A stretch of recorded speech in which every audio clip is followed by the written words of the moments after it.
So where we've landed as the Village Church, we really want to put a high emphasis on the office of member, and then looking at Hebrews 10, you see the command to not neglect the gathering, and I think a lot of that is talking about more than just attendance.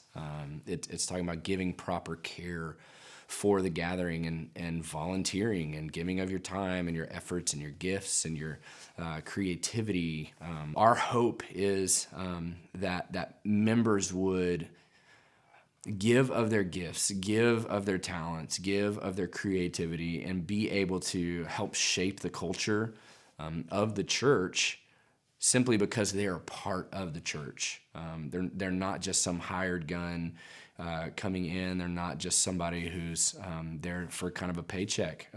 But for everyone from the volunteers on stage that are leading in music to the men and women out parking cars, we are one body. Just like Paul said, there's some are hands, some are feet, different parts, but all one body. And we really try to emphasize that to get people to take ownership of being a participant, not just an attender. Interesting. This big video is called "Why We Don't Pay Musicians," and that's, you know, it's very interesting take in that there. So I think that this argument is an interesting argument, and we've approached it from both sides, all sides on this channel, like for, against, and in between, all in between in this standpoint. And I think a lot of this kind of flows out of what the leadership structure of the particular church is and what is required of you. You know what I'm saying? I have been a part of churches where it is, high pay, mid pay. I've been a part of no churches where there's no pay at all. The current church that I'm at right now, I'm volunteering to play at. There's no pay involved. You know what I mean? But the commitment um, on my part is little to none in terms of what it does. Because like what it is with this particular church, um, we basically do a sound check rehearsal. So we're given the songs in planning center during the week. We look at it, learn them, spend as much time as we need to learn those songs or what have you. We show up on Sunday morning for sound check, and we do. And the sound check is 2 hours before service. We rehearse in that time, and then because the music is fresh, we just went over it. We're able to execute and do what we did. And the chemistry is pretty good. We played and sung enough with each other to where we feel as though the chemistry is there and we can kind of lock in. And there's not really much, you know, things like that. But I've also been a part of churches where it's like being on tour 52 weeks out of the year, and there is I had to play for that church on 3 different services on that Sunday, and then I would have to create stems throughout the week for said Sunday, build Ableton sessions, kind of get my patches together with main stage and do all of those things like that. Uh, be a part of the rehearsals, attend weekly staff meetings that they would do. You know what I mean? It's for the music ministry, create overtures for us to do for like big events and big services and things of that nature. Had to, and that's on top of learning. We rehearse for several hours. You know what I'm saying? Every week on Thursdays just to get ready for Sunday. You know what I mean? And so when you're in a situation like that, that is a full or part-time job. You know what I mean? That's something that you're putting 20 to 40 hours per week in. You know what I mean? With close to half of them being put in on Sunday. You show up for a sound check at 6, the first service is at 8. You know what I mean? The second service is at 10:30, the last service is at 12:30. You don't get out of there at 3. You put in a full almost 8, 9 hours just on that Sunday, not to mention all of the prep work or what have you. You know what I'm saying? And so I think this conversation really depends upon that. If you have a volunteer community, which most, Caucasian, white, CCM style churches tend to lean into a more volunteer system. And it's not overly taxing to be a musician at a ministry like that. So I wouldn't expect a ministry like that to be paying everyone on the stage a livable wage, you know what I mean? Just to show up for a sound check rehearsal, you know what I'm saying?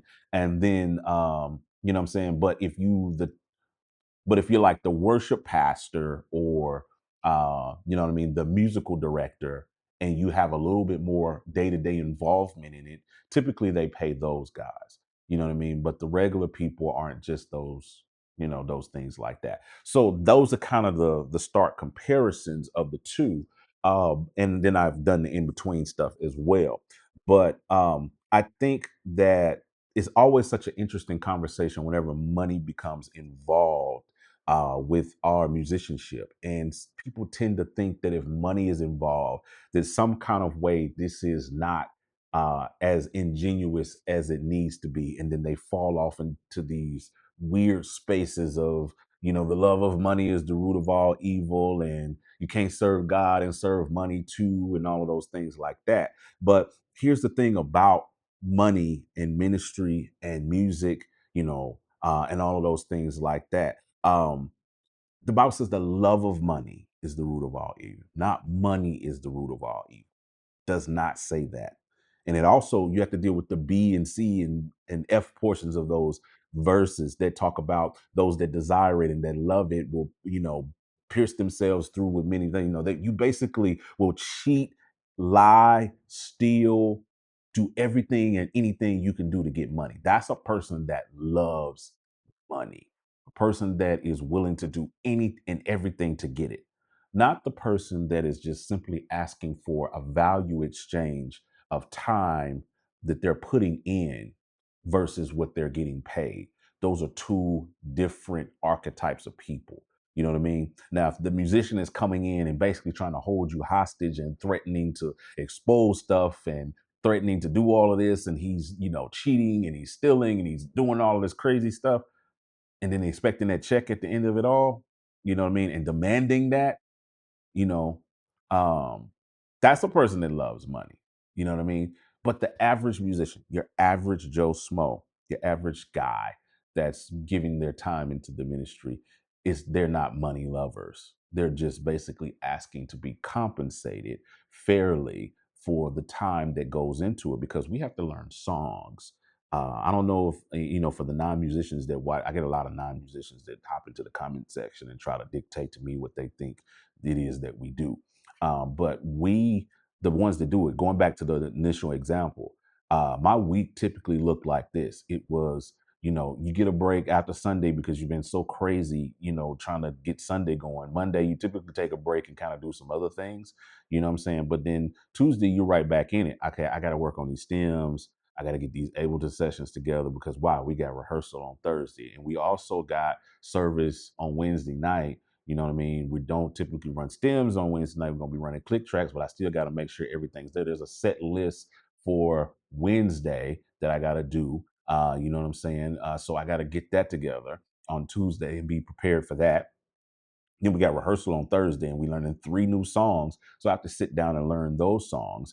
You know what I mean? Then I got to look a little light day on Friday. You know what I'm saying? And then Saturday, I got to be like kind of going through everything, going over everything, making sure I got to spend hours making sure everything's locked and loaded. Might have to go up to the church and sit down and make sure everything's good. Then I got to get there early on Sunday morning because the first service starts at 8. I got to be there at 6. That means it's a 30-minute drive. I got to get up at 5:30. I gotta be up at 5 to leave the house at 5:30 to be there by 6.